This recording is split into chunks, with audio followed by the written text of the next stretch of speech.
Anil Kakkar. Wow. That was a mesmerizing story, to use a word that you used. And also to use the analogy you used. Far from bad breath, it was breathtaking. Yes. That whole story just had me riveted. And although I was all propped to and prepped to write notes, I actually was quite frozen because I was imagining that freezing icy water of the Arabian Sea and the sharks below and the diesel burning and the sea on fire and watching this calm person, the commander, laid back in a deck chair, reading a book, smoking a cigarette, and just going down, accepting the destiny of what was happening. So it was a story that was completely immersive. And by immersive, literally immersive, we really got a flavor of what happened on that December day in 1971. It's a fabulous story and told in a very dramatic way, following all of the criteria that are listed for this project.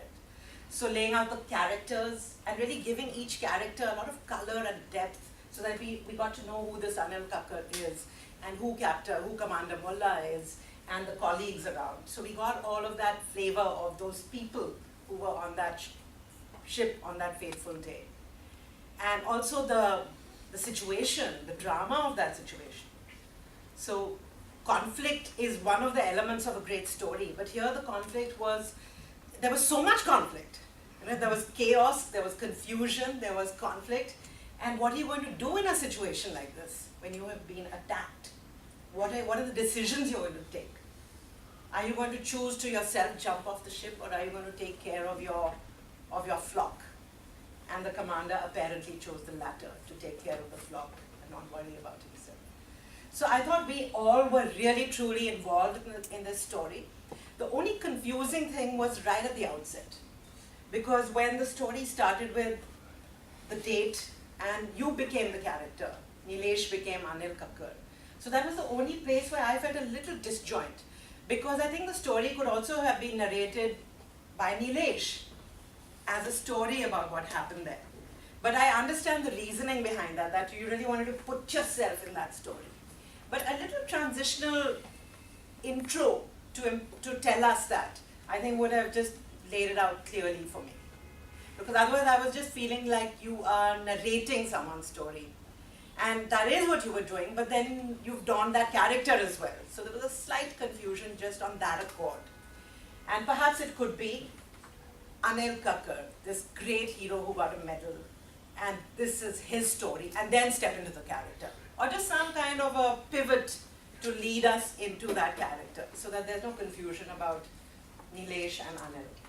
That's really the only recommendation I have. It was the only thing that left me a little bit bewildered at the start. But after those first few seconds, I was right in there in that story, getting the goosebumps that you so vividly described. So the wordplay, the imagery, it was all there. There's so many great usage, there was so much great usage of language. Whether it was the painting of the hormones surging through the body, every single hormone, and that real description of what was happening around that raft. Or even little details, like I went down to the bunker to get the colored pencils, and then the world went dark.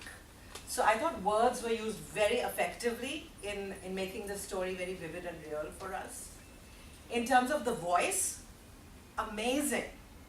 There were, not only was the voice communicative in its emotionality and in its volume, but also wonderful pauses interjected for suspense, or for us to absorb the enormity and the gravity of what was going on.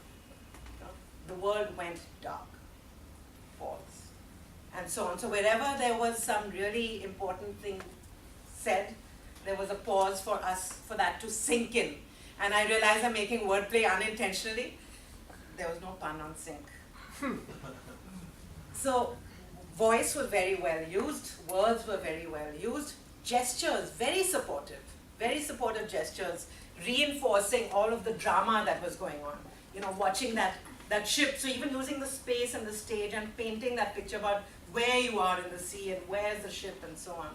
So I thought it was just brilliantly done. I was absolutely awed by the power of the speaker as a storyteller. And I'm sure when you take on these same attributes and tell your own stories and share your own anecdotes, they will be very vivid. I also like the fact that he ended it with an opinion about what should have been done in terms of the heroism of the people involved. And so that brought us all together. If we were people in power, I would feel immediately compelled to award that medal that was so richly